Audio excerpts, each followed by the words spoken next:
आगे आने वाले समय में देखने वाली बात होगी कि रेजिमेंट का आगे भविष्य क्या रहता है। लेकिन अगर सरकार की हम ये बात सत्य मान लें कि हाँ साहब रेजिमेंट यथावत रहेंगे, तो इस समय हमें दुगनी और चौगुनी ताकत के साथ रेजिमेंट की मांग को लेके लग जाना चाहिए। सबसे पहले तो जय यादव, जय माधव, जय दादा श्री कृष्ण, और सभी दर्शकों को मेरी तरफ से जय श्री कृष्ण।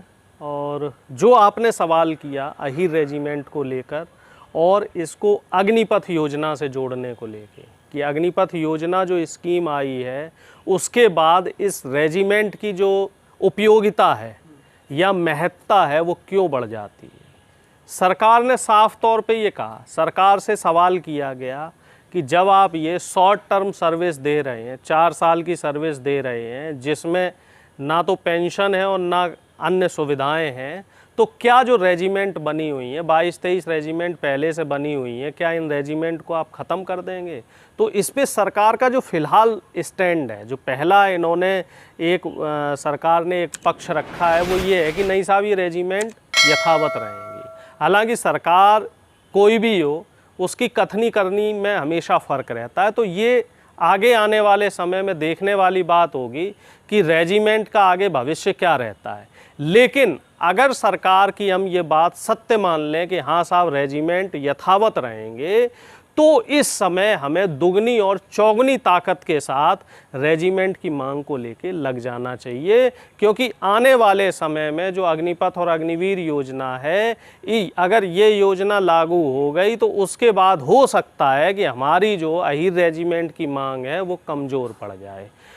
अगर अहीर रेजिमेंट रहेगा या बना दिया जाता है, गठन सरकार द्वारा कर दिया जाता है, तो उससे हमें बहुत लाभ मिलेंगे।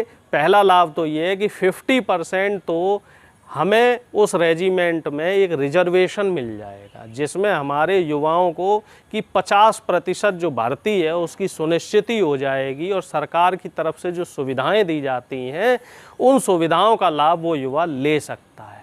और दूसरा, हमारा जो शौर्य है, जो शौर्य अभी गुमनामी के अंधेरे में है, तो उस शौर्य और उस पराक्रम को एक तरीके से हम कह सकते एक श्रेय मिलना शुरू हो जाएगा कि हाँ साहब फला व्यक्ति उस अहीर रेजिमेंट से रहा और उसने देश के लिए सर्वोच्च बलिदान दिया।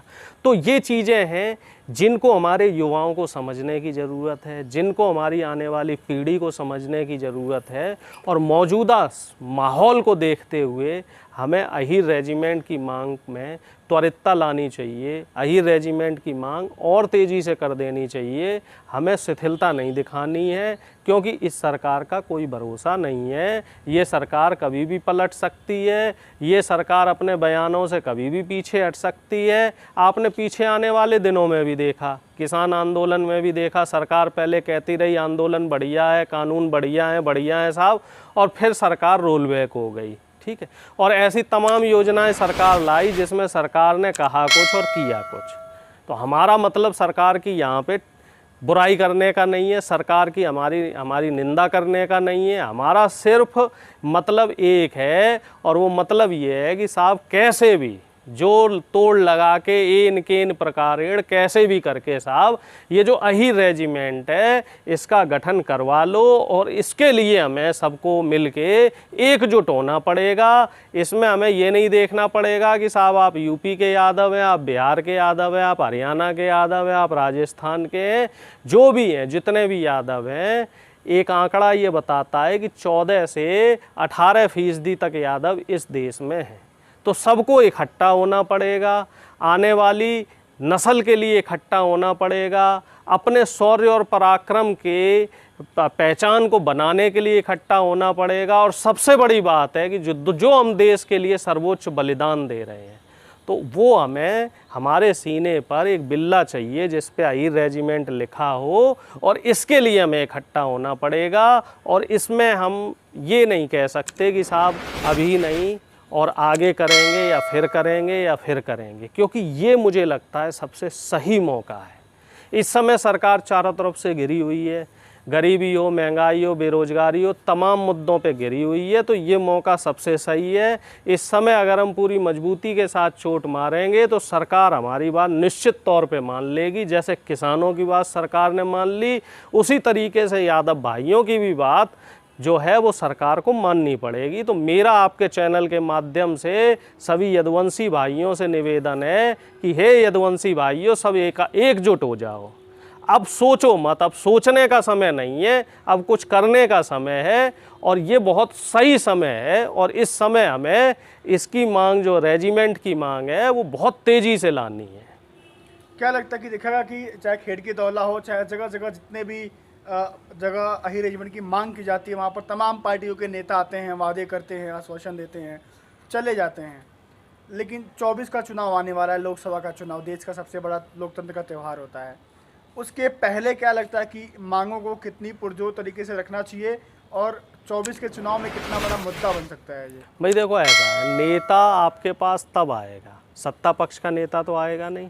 विपक्ष का नेता आपके पास तब आएगा जब आपके पास जन समर्थन होगा, भीड़ होगी। तो पहली चीज़ तो हमें भीड़ बढ़ानी है। और अगर कोई नेता आके हमें आश्वासन देता है, हमारे साथ खड़ा होता है, तो उसमें नुकसान क्या है? उसे खड़ा होने दीजिए। जितने ज़्यादा हाथ होंगे, जितनी ज़्यादा आवाज़ें होंगी, तो उतना हमारे लिए ठीक है। और दूसरी बात जो आपने कही, वो बिल्कुल उस बात से मैं सहमत हूँ। 2024 का चुनाव आने वाला है और मैंने पहले भी कहा था, ये बिल्कुल सही मौका है, क्योंकि सरकार तमाम मुद्दों में घिरी हुई है। अगर हम मजबूती से 2024 से पहले सरकार के ऊपर दबाव बना लेंगे तो सरकार हमारी बात मानेगी ही मानेगी, ये मुझे पूर्ण विश्वास है।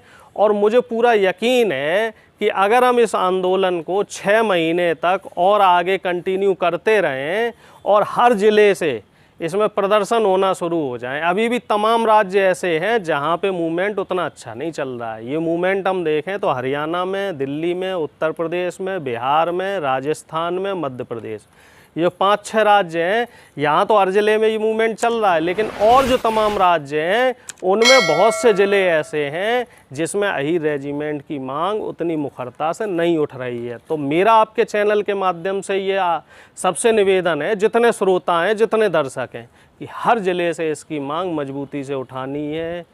डेली सोशल मीडिया पे कम से कम 15 मिनट अही रेजिमेंट के बारे में चर्चा करनी है और हफ्ते में एक दिन अही रेजिमेंट के लिए इतवार का दिन जोड़ लो, चाहे कोई भी दिन जोड़ लो, जिस दिन आपकी छुट्टी है, एक बैठक करो। 10 लोग, 20 लोग, 50 लोग, जितने लोग इकट्ठे हो सकते हो, बैठो, साथ में बैठ के चाय पियो और अही रेजिमेंट पे चर्चा ज़रूर करो। क्योंकि चर्चा करना बहुत ज़रूरी है, सरकार से सवाल करना बहुत ज़रूरी है और सरकार के ऊपर दबाव बनाना बहुत ज़रूरी है। दबाव नहीं बनाओगे तो सरकार मानेगी नहीं। ये सरकार ऐसी सरकार नहीं, ये थोड़ी टेढ़ी सरकार है, ये आसानी से मानने वाली सरकार नहीं है। तो इसमें हमें ज़्यादा मेहनत करनी पड़ेगी, ज़्यादा दबाव बनाना पड़ेगा।